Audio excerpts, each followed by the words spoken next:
और इस वक्त एक बड़ी खबर आ रही है। एनसीपी प्रमुख शरद पवार के लोकसभा चुनाव न लड़ने के फैसले पर परिवार में घमासान शुरू हो गया। शरद पवार के बेटे रोहित पवार ने फैसले पर फिर से विचार करने को कहा है।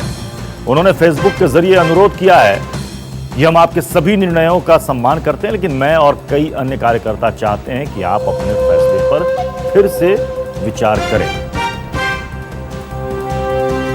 शरद पवार ने साफ साफ कह दिया है कि इस बार वो चुनाव नहीं लड़ना चाहते हैं। इस बार का लोकसभा चुनाव शरद पवार नहीं लड़ेंगे। और इसी के बाद परिवार की तरफ से रिएक्शंस आने शुरू हो गए। रोहित पवार जो उनके बेटे हैं वो कह रहे हैं कि आप अपने फैसले पर पुनर्विचार करें। विनोद जगदाले हमारे संवाददाता इस वक्त जुड़ चुके हैं। विनोद, क्या चल रहा है शरद पवार के चुनाव न लड़ने को लेकर परिवार में? देखिए, रोहित पवार जो पोते हैं शरद पवार के, उन्होंने आज यशवंतराव चव्हाण जो महाराष्ट्र के पूर्व मुख्यमंत्री हैं, उनकी आज बरसी है। इस मौके पर उन्होंने एक फेसबुक पोस्ट लिखी है। उन्होंने कहा है कि यशवंतराव चव्हाण से राजनीति सीखकर पवार साहब राजनीति में आए। 52 साल बिना थके वो राजनीति कर रहे हैं। पवार साहब का जो हर निर्णय होता है वो निर्णय सभी कार्यकर्ता या परिवार के लोग कबूल करते हैं, लेकिन कल जिस प्रकार से उन्होंने जो निर्णय लिया है कि वो लोकसभा चुनाव नहीं लड़ेंगे, तो ये निर्णय पर उन्होंने सोचना काफी जरूरी है। महाराष्ट्र के मुख्यमंत्री पर भी उन्होंने हमला किया है। कल जिस प्रकार से महाराष्ट्र के मुख्यमंत्री ने एक बात कही थी कि पवार साहब जानते हैं कि हवा का रुख कहां पर है, ये नरेंद्र मोदी ने खुद कहा था, और उस हवा के रुख को देखते ही शरद पवार ने अपना निर्णय बदला है और वो कहीं ना कहीं डरे हुए हैं। इस प्रकार की बात महाराष्ट्र के मुख्यमंत्री ने की है।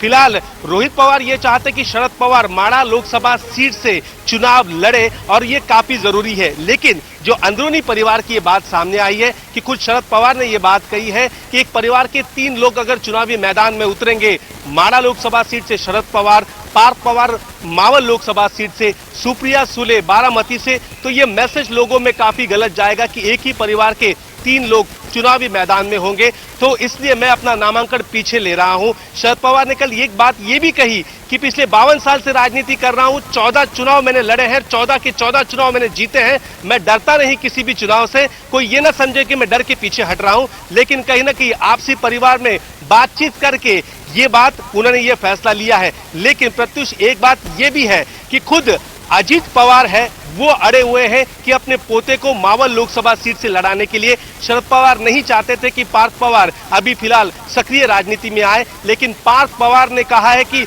वो हर हाल में वहां से चुनाव लड़ना चाहते हैं। तो कहीं ना कहीं पोते को राजनीति में सक्रिय करने के लिए दादा शरद पवार ने यहाँ पर अपनी जो नामांकन है वो पीछे ले लिया है। नामांकन यानी वो अभी लड़ने वाले थे, लेकिन उन्होंने कहा है कि अब मैं लेकिन क्या विनोद, इस फेसबुक मैसेज के बाद और इस अपील के बाद, इस रिक्वेस्ट के बाद, क्या आपको लगता है कि शरद पवार अपने फैसले पर पुनर्विचार करेंगे? देखिए, शरद पवार आज मुंबई में है, सुप्रिया सुले आज मुंबई में है। एक कार्यक्रम में वो 5 बजे शिरकत करने वाले हैं। अभी भी पार्टी के तमाम नेता शरद पवार से विनती कर रहे हैं कि वो माड़ा लोकसभा चुनाव क्षेत्र से चुनाव लड़े, क्योंकि उन्होंने खुद कहा था कि वो माड़ा से चुनाव लड़ने वाले हैं। ऐसे मौके पर अगर उन्होंने लोकसभा चुनाव अभी जस्ट शुरू होने वाले हैं, महाराष्ट्र में 4 फेज में यहाँ पर वोटिंग होने वाली है, अगर आपने यहाँ पर कह दिया कि आप चुनाव लड़ने वाले हैं और बाद में आप कहेंगे कि चुनाव ना लड़ेंगे, तो इससे कार्यकर्ताओं में और पार्टी के पदाधिकारियों में एक गलत संदेश जाएगा और इससे पार्टी को नुकसान भी हो सकता है। ये पार्टी के नेताओं का कहना है और यही बात वो शरद पवार को बताने वाले हैं और वो चाहते हैं कि शरद पवार अपनी दावेदारी पीछे ना ले और वो माड़ा लोकसभा सीट से यहाँ पर एनसीपी के टिकट पर चुनावी मैदान में उतर जाए। पार्थ पवार मावल लोकसभा सीट से लड़ेंगे, तो शरद पवार की जो बेटी है सुप्रिया सुले वो बारामती से लड़ने वाली है। पवार के जो कार्यकर्ता है, एनसीपी के जो कार्यकर्ता है, पवार को जो मानने वाले दूसरे पार्टी के लोग, कांग्रेस के भी लोग हैं, वो भी चाहते हैं कि माड़ा लोकसभा सीट से शरद पवार अपनी दावेदारी बनाए रखे। जी चलिए, बहुत बहुत शुक्रिया विनोद इस तमाम जानकारी के लिए।